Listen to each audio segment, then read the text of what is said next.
Hi viewers, ఇప్పుడు మన page మేకర్లో master pages అనేది ఏ విధంగా యూజ్ అవుతాయి అనేది చూద్దామండి.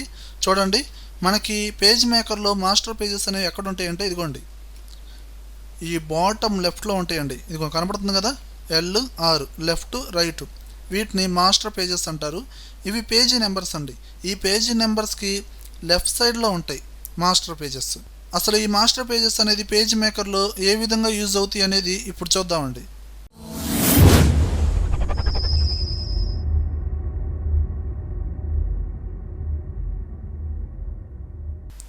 చూడండి వ్యూయర్స్, ప్రజెంట్ నేను పేజ్ మేకర్లో ఎలాంటి పేజ్ తీసుకోలేదండి.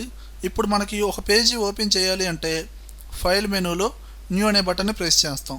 ఓకే, దీన్ని ప్రెస్ చేశాను. ఇక్కడ డైరెక్ట్గా పేజీ అనేది ఓపెన్ అవ్వకుండా ఇక్కడ మనకి డాక్యుమెంట్ సెటప్ అనేది అడిగింది. ఓకే, ఎన్ని పేజెస్ కావాలి అనే ఇక్కడ ఆప్షన్ ఉంది. నేను ఇక్కడ 10 పేజెస్ కావాలి.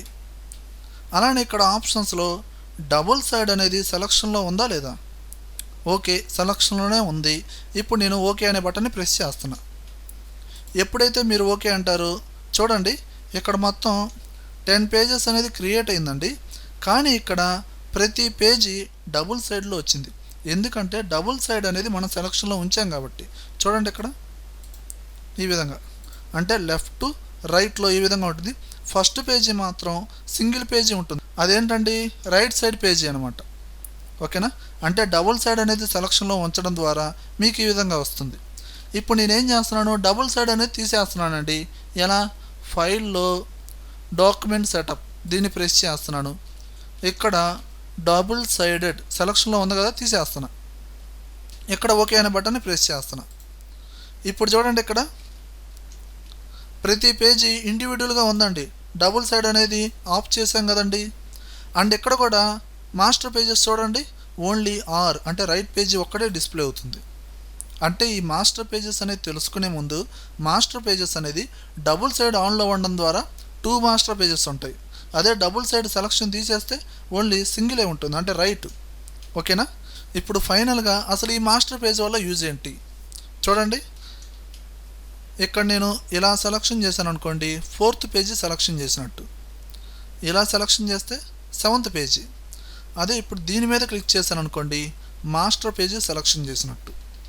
ఓకే, ఇప్పుడు మాస్టర్ పేజీ సెలక్షన్ చేశానండి. సెలక్షన్ చేసి టెక్స్ట్ టూల్ తీసుకొని ఇక్కడ నేను టైప్ చేస్తున్నా. ఓకేనా, ఏదైనా ఒక హెడ్డింగ్ అనేది నేను టైప్ చేస్తున్నాను. ఇక్కడ నేను కలర్ అనేది మార్చి కంప్యూటర్స్ అడ్డ, ఓకేనా, ఇలా టైప్ చేశానండి. ఇప్పుడు మాస్టర్ పేజెస్లో ఈ పేజీలో టాప్లో సెంటర్లో ఇలా టైప్ చేయడం ద్వారా ఏంటంటే యూజు, ఇక్కడ డిస్ప్లే అయ్యే ఈచ్ అండ్ ఎవ్రీ పేజీలో ఆటోమేటిక్గా మీరు టైప్ చేసిన మ్యాటర్ అనేది సెట్ అయిపోతుంది.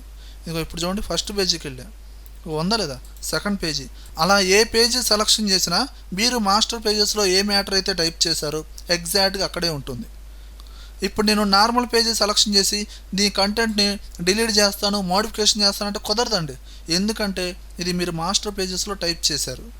ఏదైనా మోడిఫై చేయాలన్నా, డిలీట్ చేయాలన్నా, ఏం చేయాలన్నా మీరు మాస్టర్ పేజీలోకి వెళ్ళాలి. అంటే దాన్ని సెలక్షన్ చేసి ఇప్పుడు మీరు సెలక్షన్ చేసి ఏదైనా కలర్స్ మార్చవచ్చు. ఓకేనా, ఇప్పుడు చూడండి ఆటోమేటిక్గా మళ్ళీ నార్మల్ పేజెస్లోకి వచ్చేసింది. చూడండి, వచ్చిందా రాలేదా? అలానే చూడండి, ఇక్కడ నేను కంటెంట్ మారుస్తున్నా. ఏది, మాస్టర్ పేజీ సెలక్షన్ చేసి కంటెంట్ మారుస్తున్నా. www.computersadda.com. ఇప్పుడు నేను ఇక్కడ ఫాంట్ స్టైల్ కూడా మారుస్తున్నా. ఓకే, ఈ విధంగా. అలానే కలర్ మార్చాను, బోల్డ్ అప్లై చేశాను, అండర్లైన్ అప్లై చేశాను, ఈ విధంగా. ఇప్పుడు చూడండి, ఈచ్ అండ్ ఎవ్రీ పేజీలో కూడా ఆటోమేటిక్గా ఫార్మేట్ అనేది మారిపోయింది. అంటే ఇక్కడ మనకు అర్థమైంది ఏంటి, మాస్టర్ పేజీలో ఏ కంటెంట్ అయితే ఉందో అది ఆటోమేటిక్గా పేజ్ మేకర్లో ఏ పేజీలో అయినా సరే అదే కంటెంట్ ఉంటుంది. ఇప్పుడు మీరు దీన్ని డిలీట్ చేయాలంటే మళ్ళీ మాస్టర్ పేజీలోకి వెళ్ళి దీన్ని సెలక్షన్ చేసి డిలీట్ చేయండి. ఇప్పుడు ప్రతి పేజీలో ఆటోమేటిక్గా డిలీట్ అయిపోతుంది. ఈ విధంగా మాస్టర్ పేజెస్ అనేది పేజ్ మేకర్లో యూజ్ అవుతుందండి. Okay viewers.